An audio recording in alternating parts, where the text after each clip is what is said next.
orang-orang toxic dia tuh pengen keluar tapi berasa nggak bisa? Aku pernah mikir bahwa kadang ketika kita berada di lingkungan yang toksik, kita juga jadi bagian dari toksik itu sendiri. Kadang kitanya yang toksik gitu. Tapi ketika aku pernah di satu lingkungan yang aku rasa toksik, aku berpikir bahwa aku switch mindsetnya gitu. Kalau misalnya aku mau resign, itu suatu keputusan random sekali gitu. Kayak besok aku harus kerja apa. Justru aku switch bahwa the way aku bereaksi sih, the way aku menghadapi mereka.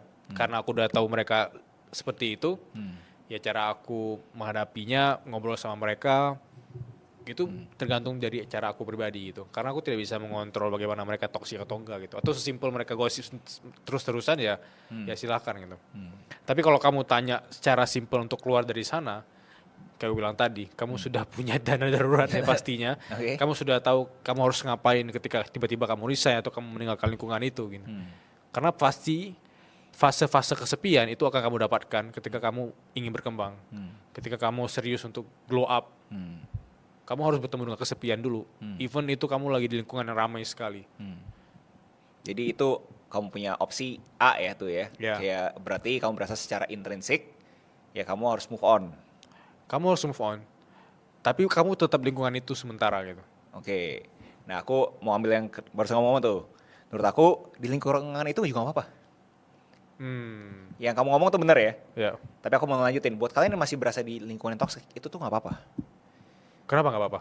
Baik lagi, hard conversation. Berani gak ngelakuin hard conversation ke mereka? Dibandingin kamu jadi pengecut, keluar dari lingkungan itu, nyari Iya. orang-orang yang bisa menerima kamu apa adanya. Karena sekali, toxic kadang-kadang subjektif kan. Iya, benar. Kadang-kadang bilangin lingkungan kerja toxic gitu kan. Iya. Padahal mungkin aja lu nggak perform lu. Iya. Mungkin aja lu, karena kan Iya. sekali lagi namanya orang ngomong ada dua sisi kan gitu kan. Kalau misalkan lu perform ya mungkin aja nggak toxic gitu kan ya. Jadi kalau misalkan aku punya advice, justru hadapin lingkungan toksiknya. Konfrontasi. Terus kalau misalkan udah terjadi, apa yang terjadi? Bro, apakah kalau misalkan mereka masih toksik gimana? Ya, coba bener-bener fokus gila-gilaan gimana caranya itu lingkungan bisa jadi bagus. Definisi nggak toksik apa? Coba di breakdownin. Kalau misalnya definisi nggak toksik aja nggak bisa ditulis, mungkin lu yang toksik gitu. Iya. Dulu aku ketika awal 20-an, itu aku mikir memang toksik itu ketika kamu merasa bahwa wah kamu nih orangnya baik gitu ya, suci, datang ke lingkungan yang dimana suka gosip, suka ngejikin orang, suka menjatuhkan kamu gitu. Seru. Iya, terus kamu langsung mengkotakkan bahwa wah mereka toksik, mereka tidak sesimpel atau sebaik aku gitu. Iya. Tapi berjalan waktu itu akan kamu temukan di mana aja gitu. Iya. Ya kamu adalah dirimu sendiri, kamu hanya bisa bergantung pada diri kamu sendiri kan. Kayak aku bilang tadi, memang keputusannya ada dari bagaimana kamu bereaksi sama bagaimana kamu kemudian menentukan ke depannya kamu mau seperti apa. Dan kalau kamu memang sendiri dan kamu merasa di lingkungan itu ramainya, tapi kamu masih kesepian ya, emang itu harga yang harus kita bayar kan. Benar. Dan menurut aku yang lebih bahaya daripada lingkungan toksik adalah self talk yang toksik. Itu menurut aku lebih bahaya.